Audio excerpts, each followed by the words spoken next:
He aquí un texto para comprobar si nuestra misión en la tierra ha sido cumplida, porque si estamos verdaderamente vivos, todavía no ha sido cumplida. Ilusiones. Prólogo. Fue una pregunta que escuché en más de una ocasión después de la aparición de Juan Salvador Gaviota. ¿Qué escribirás ahora, Richard? Después de Gaviota, ¿qué? Entonces contestaba que no tenía que escribir nada nuevo, ni una palabra, y que la suma de mis libros decía todo lo que me había propuesto hacerles decir. Cuando has pasado hambre durante algún tiempo, te han embargado el coche y te han sucedido cosas por el estilo, te sientes extraño al no tener que trabajar hasta medianoche. Con todo, casi ningún verano olvidé a mi antiguo biplano. En él salía a sobrevolar los verdes océanos de nuestras praderas del medio oeste norteamericano. Cobraba $3 por pasajero y empecé a sentir que crecía la antigua tensión. Aún quería decir algo que no había dicho. Escribir no me produce ningún placer. Si pudiera volverle la espalda a la idea agazapada en la oscuridad, si pudiera abstenerme de abrirle la puerta para dejarla entrar, ni siquiera cogería la pluma. Pero alguna que otra vez se produce una gran explosión. Cristales, ladrillos y astillas atraviesan violentamente la fachada y un personaje se yergue sobre los escombros. Me agarra por el cuello y me dice dulcemente: no te soltaré hasta que me pongas en palabras, sobre el papel. Así me encontré con Ilusiones. Incluso ahí, en el medio oeste, me tumbaba boca arriba vaporizando nubes y no conseguía sacarme la historia de la cabeza. ¿Qué sucedería si apareciera un Mesías, un auténtico experto, capaz de explicarme cómo funciona mi universo y cuál es el sistema para dominarlo? ¿Qué sucedería si encontrara un superdotado, si visitara nuestro tiempo un Siddhartha o un Jesús, con poder sobre las ilusiones del mundo, merced a su conocimiento de la realidad que se oculta detrás de ellas? ¿Y qué sucedería si la encontrara en persona?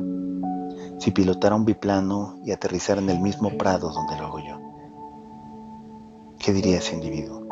¿Y cómo sería? Quizá no se parecería al Mesías de las páginas pringosas de este diario, y tal vez no diría nada de lo que dice este libro.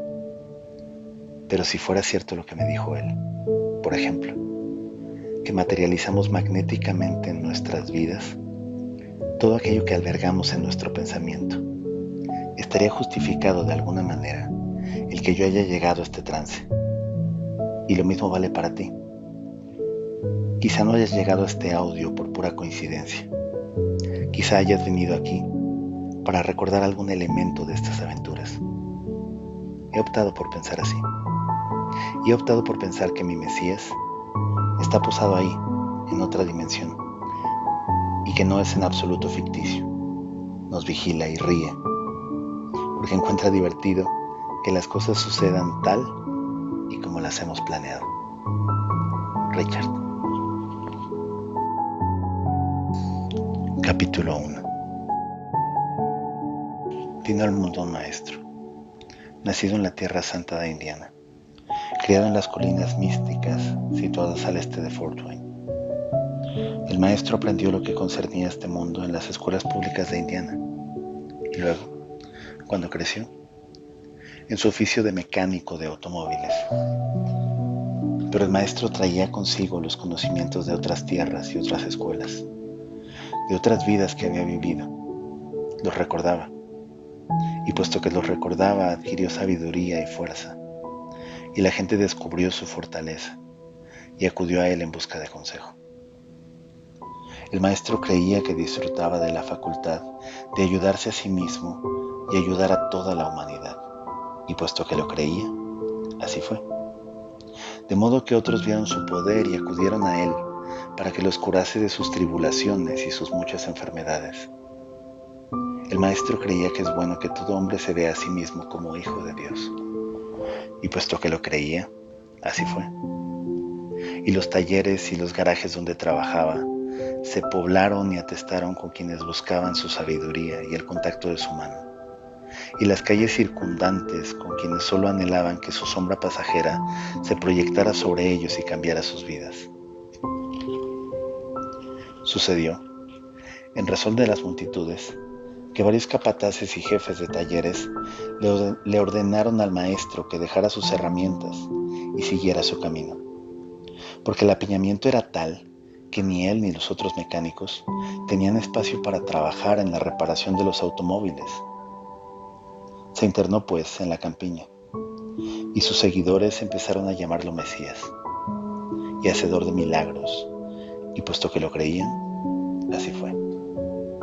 Si estallaba una tormenta mientras él hablaba, ni una sola gota de lluvia tocaba la cabeza de uno de sus oyentes, y quienes estaban en el fondo de la multitud escuchaban sus palabras con tanta nitidez como los primeros, aunque en el cielo retumbaran rayos y truenos, y siempre les hablaba en parábolas, y les dijo: en cada uno de nosotros reside el poder de prestar consentimiento a la salud y a la enfermedad, a las riquezas y a la pobreza, a la libertad y a la esclavitud. Somos nosotros quienes las dominamos y no otro. Un obrero habló entonces y dijo: es fácil para ti, maestro, porque a ti te guían y a nosotros no, y no necesitas trabajar como trabajamos nosotros.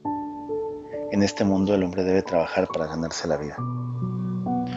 El maestro respondió y dijo: una vez vivía un pueblo en el lecho de un gran río cristalino.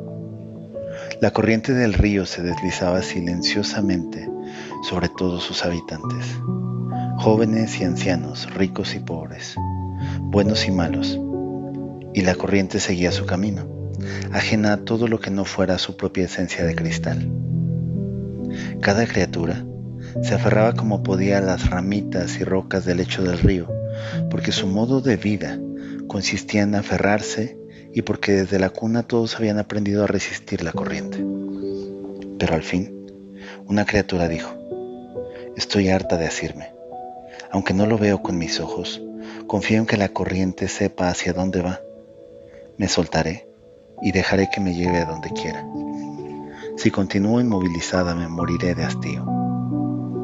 Las otras criaturas se rieron y exclamaron: necia, suéltate, y la corriente que veneras te arrojará revolcada y hecha pedazos contra las rocas, y morirás más rápidamente que de hastío. Pero la que había hablado en primer término no les hizo caso, y después de inhalar profundamente, se soltó.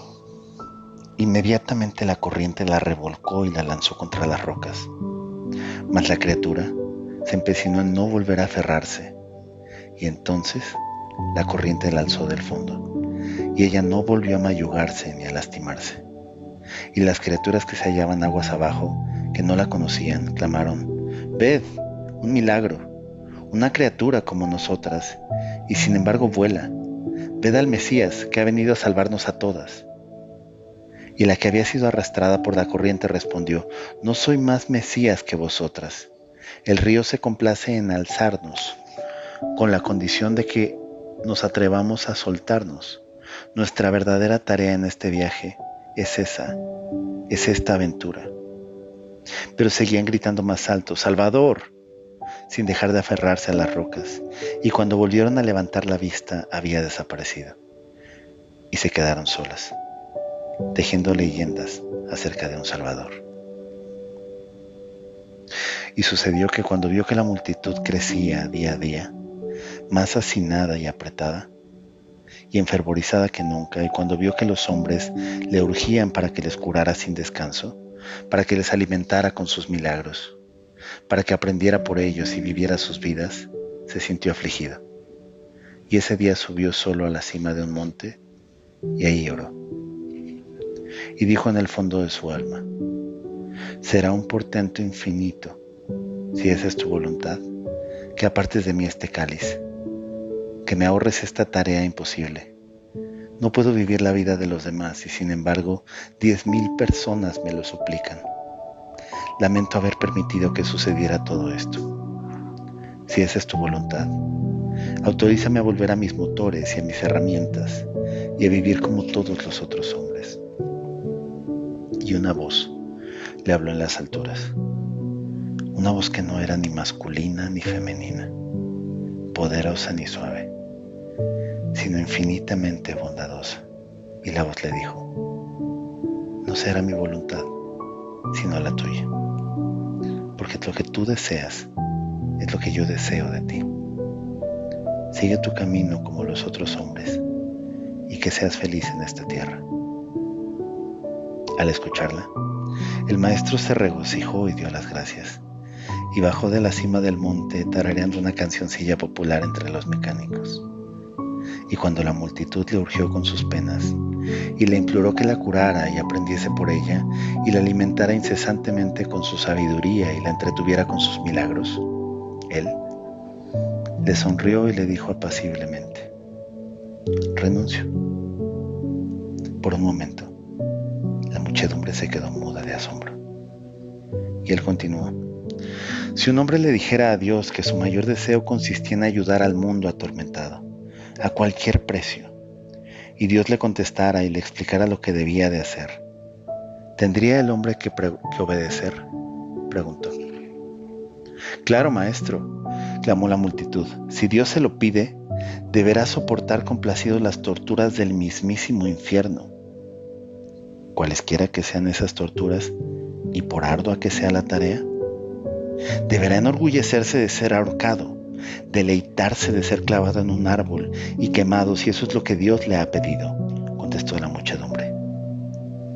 ¿Y qué haríais?, preguntó el maestro.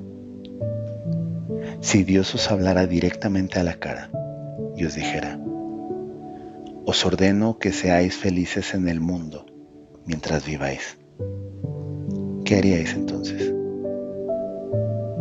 La multitud permaneció callada y no se oyó una voz, un ruido, entre las colinas ni en los valles donde estaba congregada. Y el maestro dijo, dirigiéndose al silencio: en el sendero de nuestra felicidad encontraremos la sabiduría para la que hemos elegido esta vida.